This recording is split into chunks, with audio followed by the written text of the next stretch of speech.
Madame, Monsieur, bonjour. Nous avons un rendez-vous d'entretien inédit au pied d'une figure de style de la littérature camerounaise, Mongo Betty. Un rendez-vous de mémoire au pied d'un rayon au centre de la librairie des peuples noirs. Une initiative pour pérenniser l'œuvre de Mongo Betty. Et pour cela, entretien, nous l'avons dit, pour la mémoire avec Odile Tobner, son épouse. Vous avez connu Ville Cruelle, son tout premier roman, paru en 1954, qui ouvrait la série longue de ses œuvres, toute une histoire. Évocation, tout de suite, avec Odile Tobner.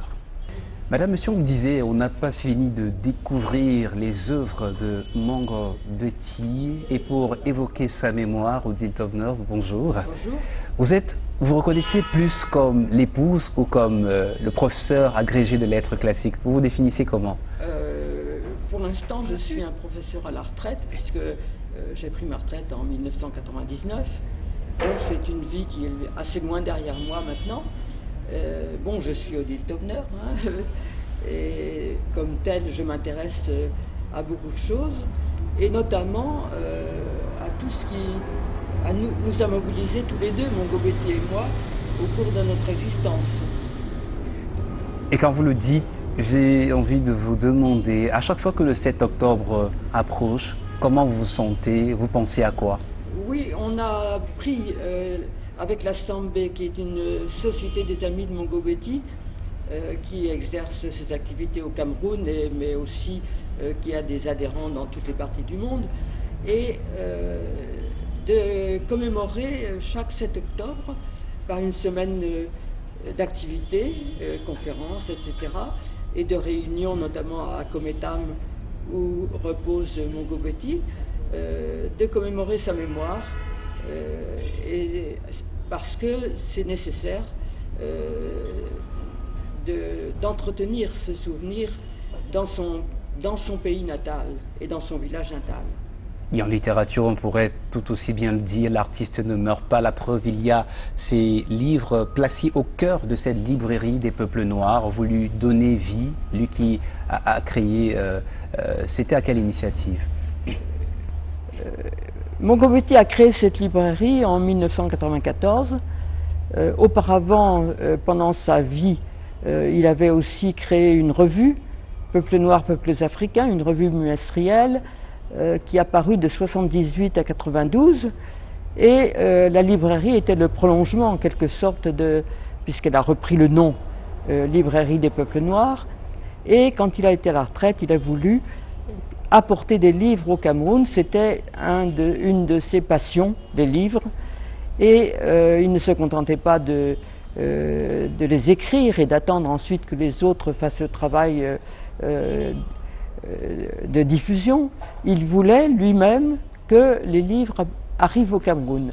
Et ça a été donc l'entreprise de sa retraite, et ça a été extrêmement difficile de venir créer cette librairie qui existe toujours, parce que nous avons pris le relais et nous avons continué à la faire vivre à Yaoundé. Et une terre qui lui est si chère, quand il a fini ses voyages, autant le dire, de vivant, d'écrivain, une vie d'écrivain très engagée aussi, on le compte parmi les précurseurs de ceux qui luttaient entre guillemets contre le colon. Cette image vous reste en mémoire aussi? Bien sûr, dès son plus jeune âge, il a été très sensible à l'oppression subie par ses compatriotes, par le colonialisme, et ensuite le combat s'est prolongé contre le néocolonialisme, qui n'est toujours pas mort et qui continue. Donc toute sa vie, il a lutté pour l'émancipation des peuples noirs, et ça a été le combat de toute sa vie, oui.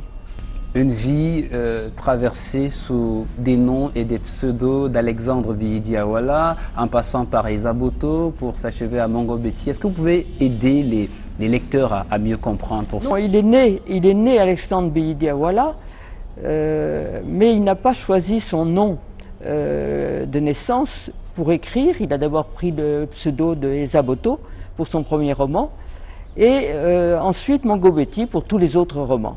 Il a eu d'autres pseudos pour écrire des articles ici et là, mais ce sont ces deux pseudos d'écrivains, et finalement c'est Mongo Betty qui est resté attaché à lui particulièrement.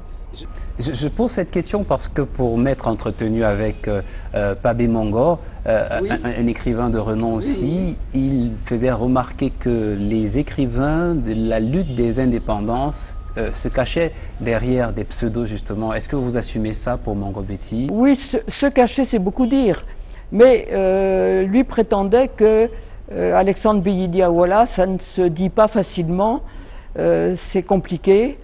Et donc il fallait un nom qui passe mieux phonétiquement, à la fois phonétiquement, et donc il a pris ce pseudo alors qu'il était encore jeune étudiant, hein. Donc Mongo Betty lui paraissait un nom à la fois de façon sonore et symbolique qui lui convenait. Quel est le livre de Mongo Betty que vous relisez avec beaucoup d'appétit, que vous lisez de manière infinie? Je les relis quand je les réédite, donc je n'ai pas à proprement parler de préférence. Tous ces livres ont leur place dans l'évolution de son œuvre. Et c'est quand même un romancier capital, hein, un romancier qui a su rendre les différentes phases de l'histoire de l'Afrique au XXe siècle. Et tous ces romans sont enracinés dans la réalité africaine, parce que c'est un écrivain réaliste qui le revendique, et il veut décrire vraiment l'état de l'Afrique. Les premiers romans se passent sous la colonisation, tous les suivants se passent sous les nouveaux régimes de néocolonialisme qui ont gouverné l'Afrique jusqu'à présent, et ils décrivent les souffrances des citoyens, des femmes et des hommes africains, les luttes qu'ils sont obligés d'assumer. Donc c'est l'histoire. Vous avez un livre par exemple, Perpétue, ou l'habitude du malheur. Le sous-titre, c'est ou l'habitude du malheur. Alors vous avez évidemment cette habitude du malheur qu'il note dans l'histoire africaine et qu'il voudrait voir s'achever quand même. Et la fin des années 80-90, ce n'était pas facile. Il a mis sa plume dans... Oui, il est revenu au Cameroun. Et il s'est saisi de la réalité camerounaise qu'il a retrouvée après les années 90. Il a donné dans ses derniers romans, Histoire du fou, ou Trop de soleil, tout l'amour, ou Branle-bas en noir et blanc. Là, il est en plein dans la réalité actuelle des villes, des grandes villes africaines, avec tout ce qu'elles charrient de difficultés, particulièrement donc la grande ville camerounaise. Quand il écrivait Mission terminée, sa mission était loin d'être terminée puisqu'il a continué d'être prolifique. Jusqu'à la dernière année de sa vie, il préparait encore un troisième volet pour sa dernière série lorsqu'il a disparu en 2001. Les téléspectateurs et lecteurs qui savaient qu'on venait vous interviewer nous ont fait remarquer que la librairie des peuples noirs est au centre de la ville de Yaoundé et finalement c'est opportun pour eux, un joli hasard, mieux connu maintenant, c'est facile de tenir une librairie? Oui, non, c'est pas facile de tenir une librairie, mais oui, on a été basé d'abord à Tchinga pendant 22 ans et pour commémorer aussi le souvenir de Mongo Betty parce que c'est vraiment quelque chose auquel il tenait beaucoup et auquel il a consacré beaucoup de temps, de moyens, de travail pour que ce lieu existe au Cameroun. Au rayon de ses œuvres, il y a Memba sur le Cameroun, qu'on dit être une autopsie des années de la colonisation. Il y a justement ces années 90 que vous évoquiez. Est-ce que c'est seulement l'écrivain qui écrit justement dans des contextes comme celui-là? Un homme politique peut-être aussi? Le sous-titre de Membas sur le Cameroun, c'est « Autopsie d'une décolonisation ». Donc c'est lui-même qui a mis ce sous-titre. Mongo Betty, l'écrivain, n'est pas simplement romancier, il est essayiste. Donc il a écrit 3 essais politiques dans sa vie à différentes périodes, parce que c'est un homme en effet passionné par la vie contemporaine, passionné par l'histoire, passionné par la politique, et qui s'engage dans un combat. Il a publié Main basse à un moment où l'information mondiale, l'information franco-africaine était aveugle à ce qui se passait au Cameroun. Et il voulait absolument faire connaître à ce moment-là les événements tragiques qui se passaient au Cameroun, le procès et la condamnation à mort de Ernest Ouandié et de Monseigneur Dangmo. Donc un grand épisode de l'histoire politique du Cameroun qui était absolument méconnu, passé sous silence ou déformé dans les médias français. Donc c'est pour mettre au point cette histoire qu'il a écrit ce livre qui lui a beaucoup porté malheur parce qu'il a été poursuivi, son livre a été interdit en France. Sa voix était libre, son verbe un peu acerbe. Vous êtes fier de votre mari? Ah, tout à fait, tout à fait, tout à fait. Vous avez oublié de nous dire comment s'était fait la rencontre, la première fois. On était 2 professeurs dans le même établissement. Donc c'est tout à fait banal comme rencontre, un prof qui en épouse un autre. Et après, bon, ça a été bien d'autre chose que l'enseignement, hein. Vous avez été séduite par son intelligence à première vue? Oui, oui, absolument, parce que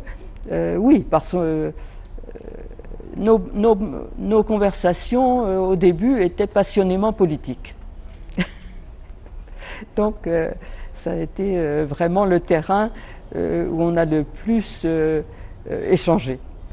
Madame Turner, est-ce que vous êtes conscient de ce que vous êtes un joli trait d'union entre le Cameroun et la France, au sens de ces images, de ces âmes qui sont devenues camerounaises dans l'esprit? Quand vous allez à Kométam, vous mangez quoi? Vous faites quoi? Écoutez, c'est quand même l'histoire qui a fait que beaucoup de Françaises, je ne suis pas la seule, beaucoup de Françaises ont épousé des étudiants camerounais. J'en connais beaucoup qui se sont installés au Cameroun, qui ont vécu toute leur vie au Cameroun. Madame Odile Turner, on veut jouer avec les titres. Quand on voit Perpétue, on comprend que vous voulez perpétuer la mémoire de Mongo Betty. Quand on voit Lettres ouvertes au Camerounais, la librairie est ouverte. Oui, tout à fait. Oui. Et quand ils arrivent ici, vous les guidez à ce rayon? Oh, bah, ils le trouvent tout seul, hein. Il est bien en place et bien visible. Et donc, oui, j'espère que les gens qui viennent ici découvrent ou redécouvrent Mongo Betty. Merci, à commencer par Ville Cruelle, sa première œuvre, son tout premier roman, on l'a dit, il avait 22 ans, de quoi inspirer les générations présentes et futures. Merci d'avoir accepté d'évoquer la mémoire de cet homme précieux, on le dit. Tout un délice d'initier en littérature, on l'assure, vous l'assumez bien. Voilà, merci beaucoup. Vous êtes sur CRTV News, c'était le rendez-vous de l'entretien avec Odile Turner, l'épouse de Mongo Betty, l'artiste immortel.